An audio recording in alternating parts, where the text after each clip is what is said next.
Terence McKenna. How should I describe him? I asked a number of people, and they looked puzzled and loped off. Finally, I managed to get a consensus, which is this, that Terence is an expert in Amazonian shamanism, a philosopher, and an explorer of altered states, the sort of thing we all do when we get home of an evening. But I think he does it rather better than most. Terence McKenna, please welcome Terence.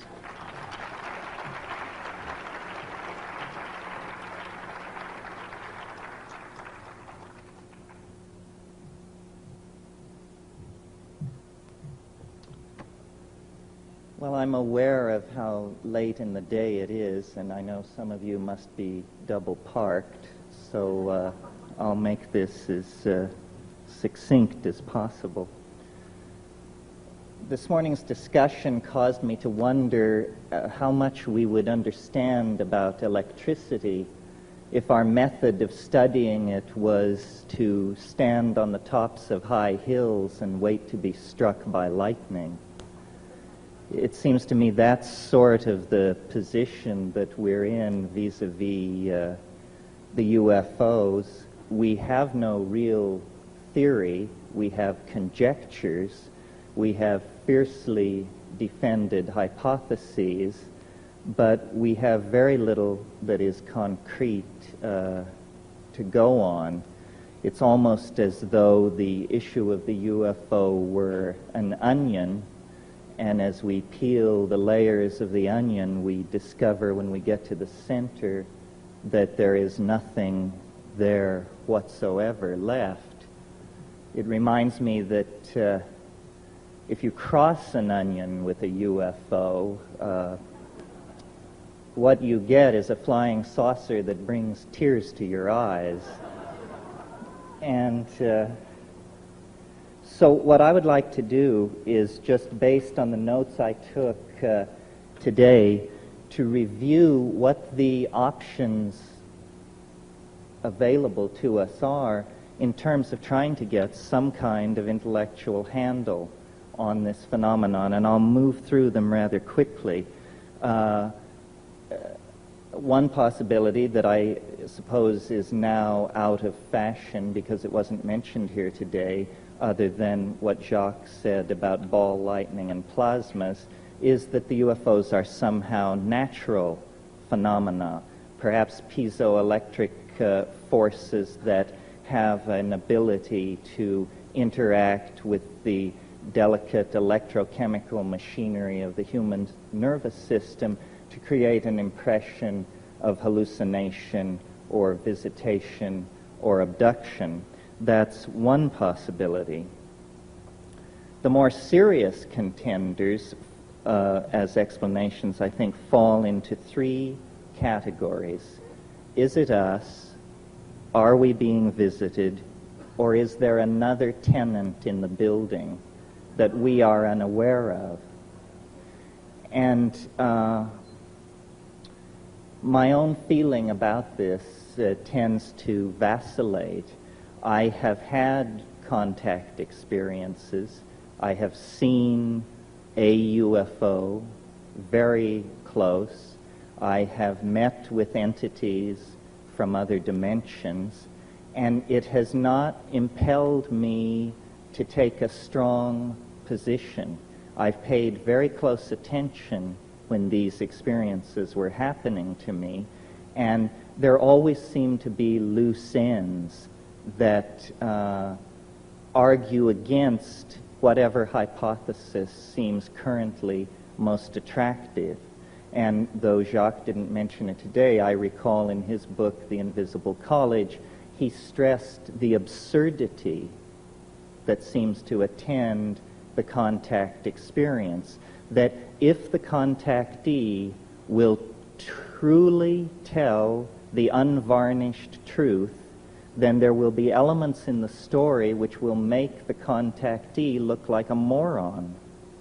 In other words, the invalidation of the experience is an inimical part of its structure, almost as though the entities were saying, well, you may tell this story if you wish, but if you tell it truthfully, you'll be taken for a fool. Well, there's nothing wrong with being taken for a fool, except that it does seal the phenomenon rather nicely away from the very sober ladies and gentlemen who are making their careers in some branch of science. They are not interested in investigating the kinky, the anecdotal, the possibly pathological. In preparation for this conference, I reread Carl Jung's book, published in 1954, called Flying Saucers, A Modern Myth of Things Seen in the Sky. And to my mind, no one has really gone beyond Jung. He understood very clearly that saying that something is a denizen of the psychic realm no way precludes its also having efficacious force in the physical realm through the phenomenon which he called synchronicity. Some of the points which Jacques made today about the nature of the medical examinations that are reported, they are absurd. They are unnecessary to be performed at our level of technology, let alone any future, more advanced level that we might be asked to believe in. So if the UFO phenomenon is something that is coming from us, then what is it, and what is it for? And I've given a good deal of thought to this question over the years because I tend to lean toward the notion that the UFO problem, like many subtle problems, is haunted by our own naivete concerning language. If I were to randomly choose, and don't worry, I shan't, 5 of you to come up here, and each one of you would have 40 seconds to explain to the rest of us what an atom is, it would be preposterous. None of us know. I doubt there's a person in this room who can give an account of the atom that tallies with the quote-unquote orthodox description of the atom. So there is a curious fuzziness about the most mundane parts of reality when we really attempt to magnify and understand them in the clear light of consciousness. How much more ambiguity there is then, naturally, attendant upon the examination of any kind of phenomena which are rare or tend to be fringy. So it isn't a matter of achieving consensus over the UFO. We can't even achieve consensus about what constitutes a decent souffle. So this passionate desire to drag us all under the umbrella of a single explanation is, I think, missing the point. To my mind, if the UFO phenomena is something arising out of the superego of the human psychic organization, then we should ask why. What is it doing? And I don't want to sound like a public relations agent for Jacques Vallée, but to my mind, with the exception of Jung, Jacques is the only commentator on the phenomenon who has really pushed the frontier back. To my mind, in The Invisible College, when Vallée says, in looking at the effect, not asking the question, what is it, but what does it do, you very quickly see what the flying saucers are doing. What they are doing is eroding faith in science. They are an antidote to the scientific paradigm that has evolved over the past 400 years and which has led us to the brink of global catastrophe.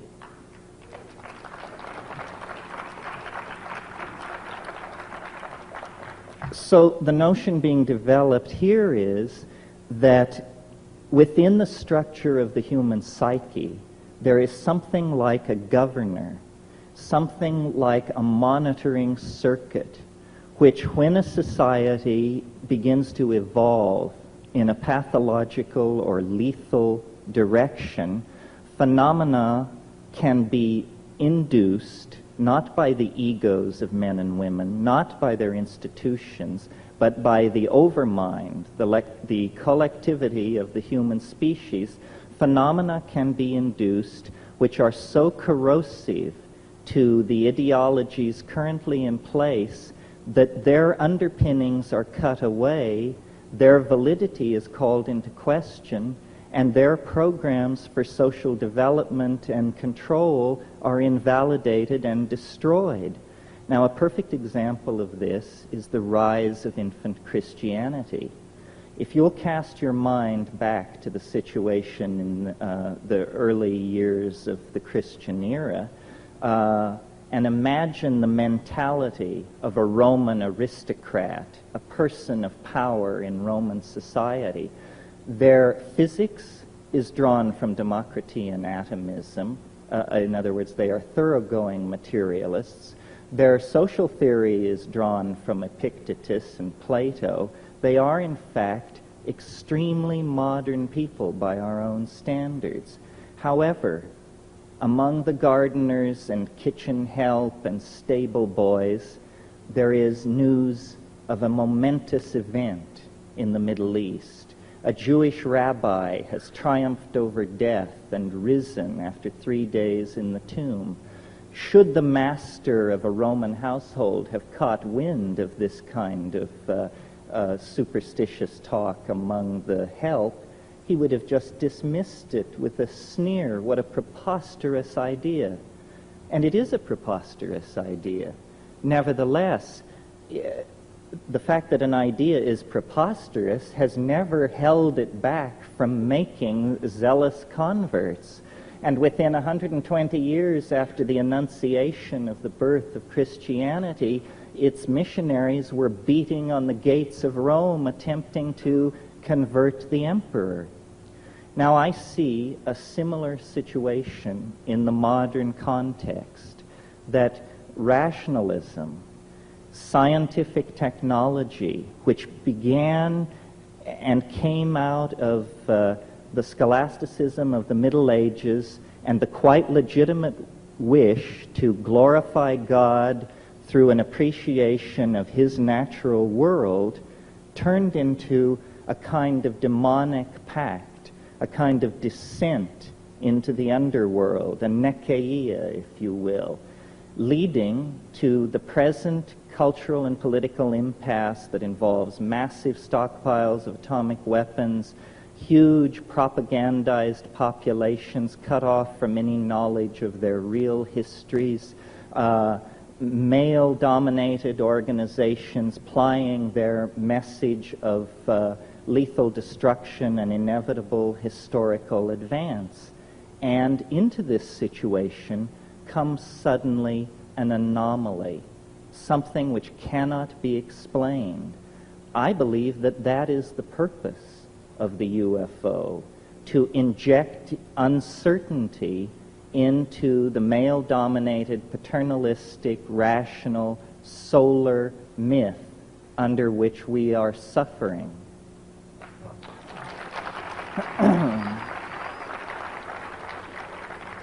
So, I suppose if you had to categorize this point of view, you would say I'm taking a depth psychological, psychoanalytic point of view.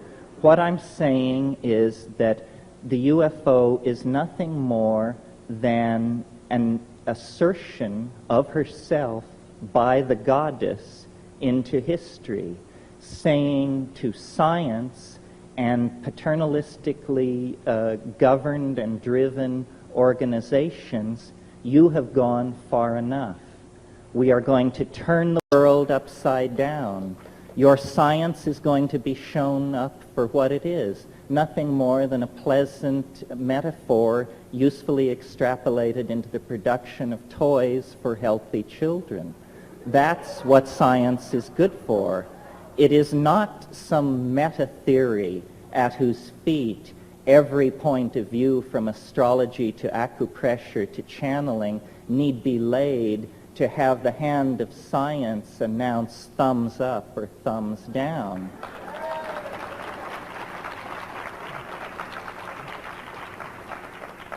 Now, there is another possibility which can be dovetailed into the first. It is that it is not so much the oversoul or the superego of the human species which is responsible for stopping scientific masculine paternalism in its tracks, but rather that, unbeknownst to self-absorbed and myopic human beings, we have always shared, or at least for a very long period of time, have shared this planet with another intelligent species, another entity, which may have been perfectly content to allow us to abide in our ignorance of its presence until the point where it came to its awareness that our style was toxifying, ruining, raping, and perverting the planet.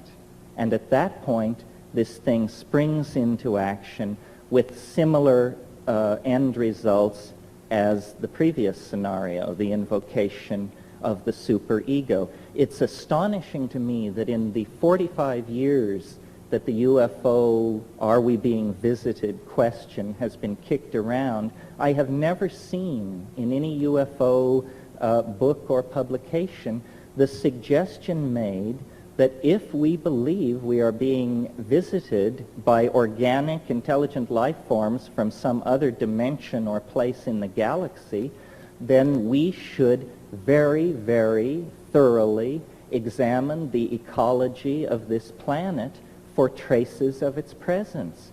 What assurance do we have that the several million life forms that we know to exist on this planet all evolved here?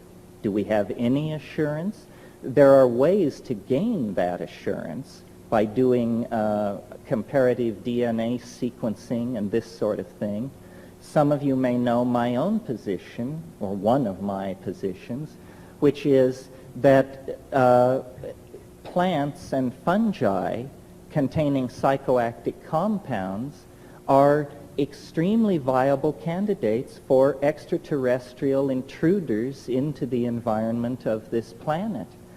And this is not to put down Whitley's story, which is a very interesting story, but had he prefaced his story with the comment that before it all happened he took 5 grams of mushrooms, I doubt he could have sold it to his mother. Because in the world where mushrooms and other psychedelic plants are imbibed, such stories are commonplace. It's no big deal. So I'm always amused by UFO investigators and compilers of data who will tell you, well, the first thing we did is we got rid of all the stories told by anybody who was intoxicated on anything. It seems to me that move has probably absolutely precluded any possibility of understanding what is going on.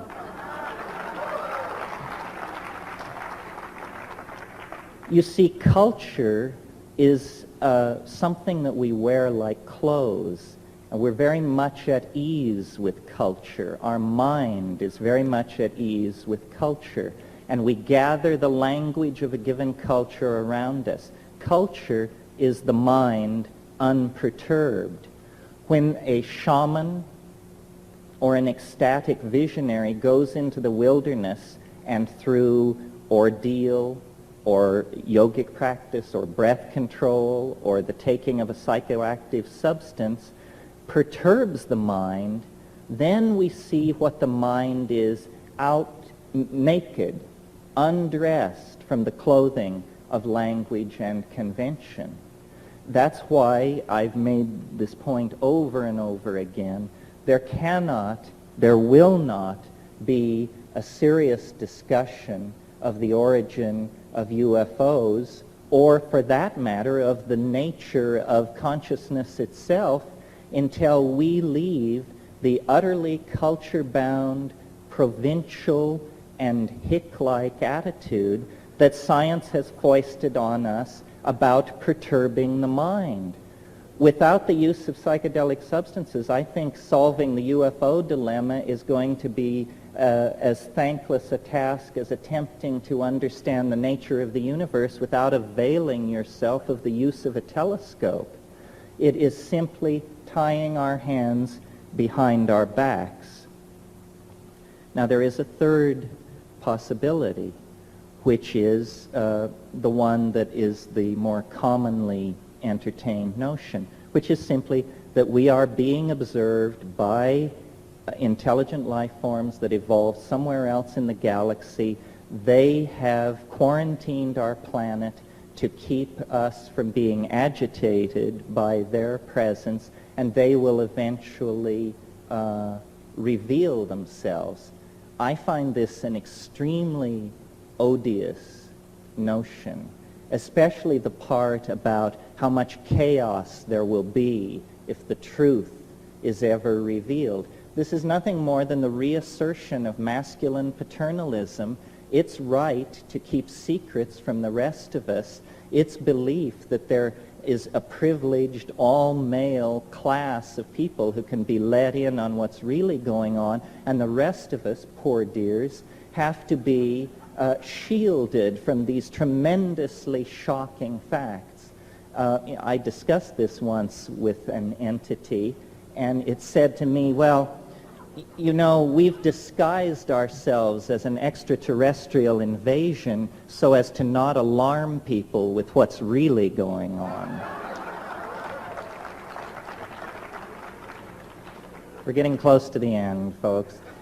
There is a fourth possibility, which I mention only in the interests of thoroughness, which is that these entities and their vehicles are not spacecraft at all, but are in some sense time craft, and that we may be the tremendous sense of empathy with these quite physically unusual beings may arise out of the fact that we're looking into the faces of our great-great-great-grandchildren, who may be emanating back through time, carrying the message, a message about some sort of future event or situation that lies many centuries downstream from us, but that is of such import that from that point, agents are moving backward and possibly forward through time, spreading the news of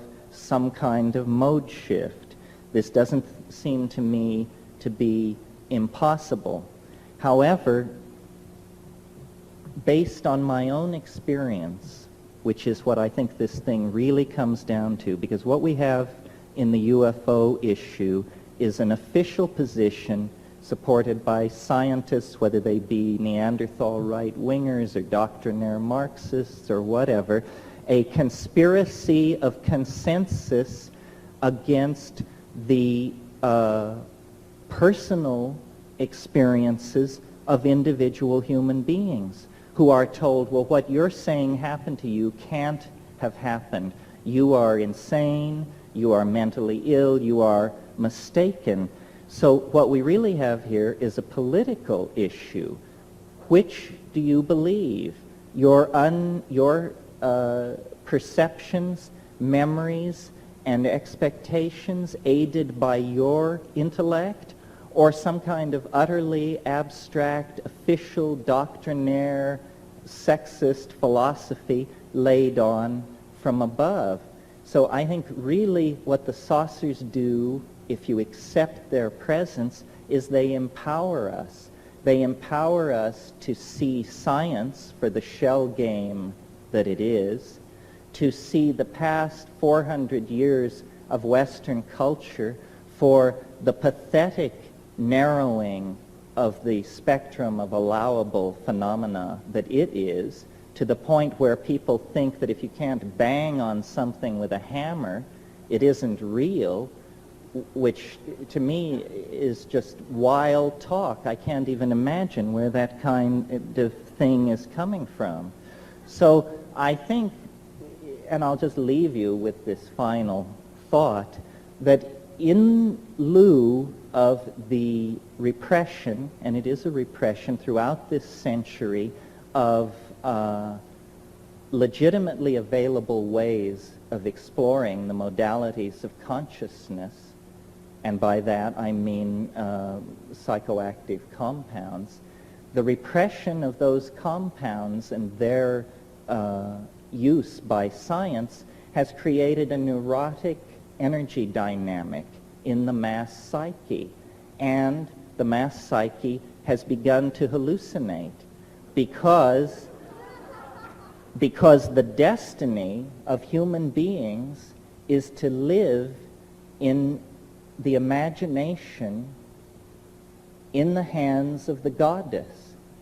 And wherever that thrust is impeded, psychopathy will result. There will be neurosis, there will be psychic epidemic, there will be confusion.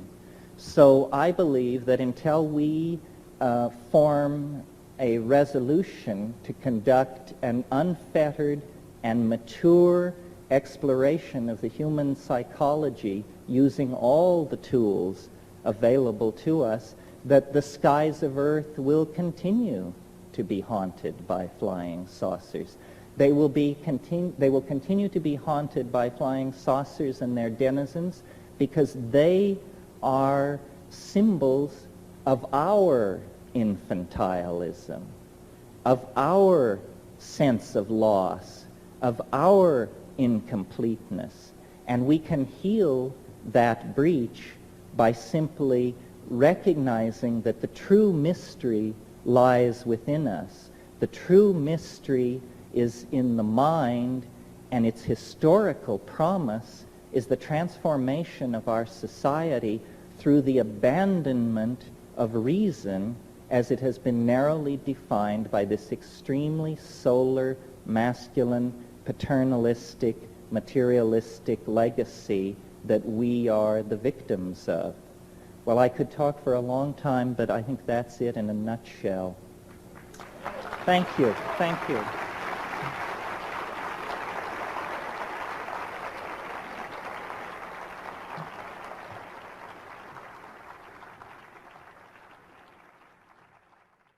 There were a couple of points I didn't cover. Before I get into that, though, I would like to thank and call attention to the magnificent accomplishment of Elise Agar and the Omega Foundation.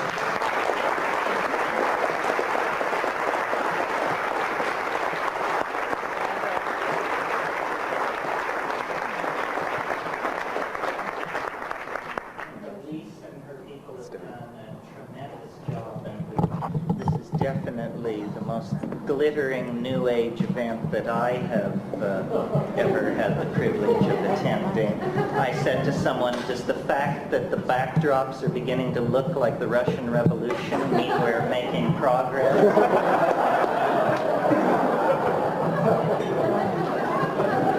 Can you all hear me? Put it up a little bit. Set it up. Can do that a little bit. How's that? All right. Okay. The area that I want to just spend a few minutes on tonight that I didn't touch on this afternoon is what then is to be done? Tolstoy's question. Once we reach this level of admitting the phenomenon, experiencing the phenomenon, trying to talk with each other about it, what is to be done? How are we to translate the message coming from the other side into a concrete reality that works for all of us? Or is that a good thing? And my take on this, which is nothing more than my take on it, is that what we are involved in and with in the UFO phenomenon is an extremely poignant and intense effort to end our alienation from the unconscious. That we can no longer have the luxury of an unconscious portion of the human psyche.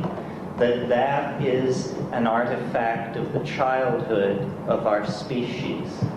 And that in fact the ending of childhood anticipated brilliantly in Arthur C. Clarke's novel Childhood's End, the ending of childhood is what we are experiencing in relationship to the alien archetype. As a species, we are coming into a kind of pubescent awareness of the presence of the other.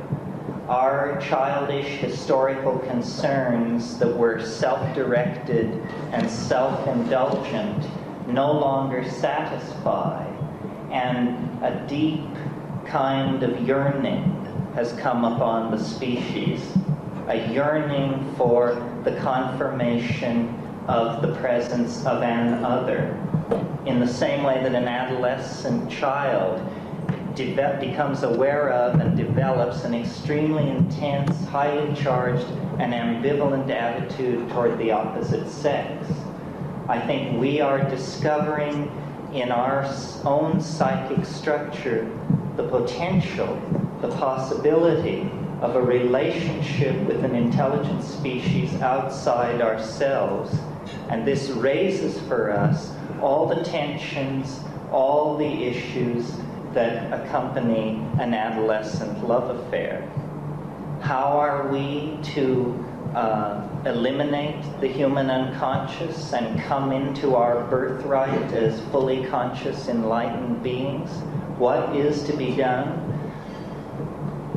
Again, my opinion is that what we need to do is to concentrate on the phenomenon of communication and the evolution of language. We have been far too naive about the role that language has played in the construction of reality at its center, let alone off on the fringes with the elves and the fairies and the UFOs. We need to test the envelope of language. We need to perfect the fine idea of being able to communicate with each other. At the moment, and I think we proved it at this conference, it's nothing more than a fine idea. I felt before I came to this meeting that we would all sit down in a room and make great progress in about an hour toward understanding the phenomenon. And then I discovered that we were all, including myself, heavily freighted with linguistic momentum, the power of our own metaphors to carry us past the opportunity to listen to what other people were saying. And so I think that what we are dreaming of is a common language. And what the saucers are attempting to teach is the modality of a linguistic transformation in the direction of a kind of communication that is not dependent on culturally sanctioned dictionaries, but that is in the bones, in the neurons, in the synapses, so that the ambiguity which attends all our discussions about reality will be purged from our worldview. This is the essence of falling in love. One definition of falling in love is nothing more than lifting the veils of misconception between two entities and still being able to go forward towards some kind of union. So I really believe that we have moved so far from an awareness of the feminine portion of our psyche that now the thing dearest to us and closest to us must present itself in consciousness under the guise of an extraterrestrial or interdimensional invader. It's a comment on the alienation of our era. And the way this schism can be breached, the way this psychic wound can be healed, and a kind of species-wide individuality emerge is through taking control, conscious control of the evolution of language. This means paying a great deal more attention to what we say to each other, to linguistic intent. I think that the main legacy of the 1960s into the 80s was a legacy of language transformed in the direction of feeling. To me, the most shocking part of the male dominance of our worldview is the paucity in our language of terms that convey emotion. We have 500 words for the components of a steering mechanism. We have 5 words for emotions. Each one of us is a swim in a concatenation of emotionally subtle wave phenomena that come and go just below the surface of our awareness. But if any one of us turns to another and says, "How are you doing?" the answer is, "Fine, fine, yourself." This is presenting a tremendous barrier to us to the expression of our wholeness. And I'm completely willing to line up behind Carl Jung on the notion that the UFO is an expression of our longing for wholeness. In principio et verbum, et verbo caro factum est. In the beginning was the Word, and the Word was made flesh. In other words, if you were an actual extraterrestrial standing off in a spaceship looking down on this planet, you would not see the strivings of individual species. You would not even see the great classes of organized organic life. What you would see instead is a gene swarm, a language frenzy, the coding of meaning in genes, in words, in architectonic productions, in poetry. What is happening on this planet is the self-reflecting genesis of communication for itself. It is language, somehow, that is loose in our species, on our planet, within and without the flying saucer. So, communication, which we take astonishingly for granted, considering the very basic kinds of needs that we communicate to each other, is actually the great frontier of our spiritual becoming. It seems to have passed right by us that we already possess a form of telepathy. That the miracle of communication involves the fact that I make small mouth noises and you instantaneously consult the culturally sanctioned dictionary, and out of your dictionary you construct a map of my linguistic intent, and then through a series of grunts and nods we assure each other that we know what we mean. So, in a sense, I said this afternoon that the UFO was here to confound us, to confound science. On another level, like the psychedelics, it is here to catalyze a finer evolution of communication, to goose us toward a little tighter epistemic and ontological definition of the business of communicating with each other. If we could refine our channels of communication, we would coalesce into the kind of omnipotent, extra-worldly organism that we anticipate in our vision of the flying saucer. So I think really the flying saucer has become the guiding image of our own cultural evolution. We are going to live in the imagination. This planet is involved in a birth process.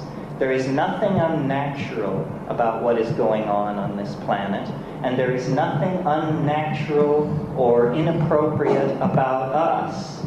It's simply that the planet has carried us to term. We are now ready to leave the womb, and the womb is in danger of toxemia if we in fact do not leave it. We have passed into a new kind of time where the separation of our species from the planet that gave us birth is a necessity for the survival of both parties. And like any birth, it is a moment of crisis. It can end in catastrophe. and perhaps the saucers stand off to perform a necessary cesarean if things really turn into chaos. Many contactees report an apocalyptic scenario involving the saucers taking everybody away in the wake or in the imminence of thermonuclear exchange. However, the mature way, the self-reflective way, the dignified way out of this cultural impasse, out of this global standoff, is for us to take seriously on a personal level the possibility of evolving our communications with each other so that we actually become the loving family of the goddess, the planetary organism that we all feel ahead of us in the future, casting an enormous shadow back over the historical landscape. Eventually, and when is up to us, it will no longer be a higher dimensional object throwing a shadow into the flat dimensions of history. It will be instead a transcendental object made manifest. We are, in fact, on the brink of great changes. Yes, the UFO phenomenon has been around for hundreds of thousands of years, possibly, but nevertheless, it is somehow spun into the fate of our species. And the overwhelming image of self-transcendent flight, of return to a mandalic unity that transcends space and time, is the guiding archetype of our peregrination through history. So I believe that the UFO waits at the end of time in the same way that the individuated personality waits at the end of the ontological development of the individual. And if we act in good conscience and with great faith in each other, we can in fact realize the hope of the Irish prayer which says, "May you be alive at the end of the world." Thank you.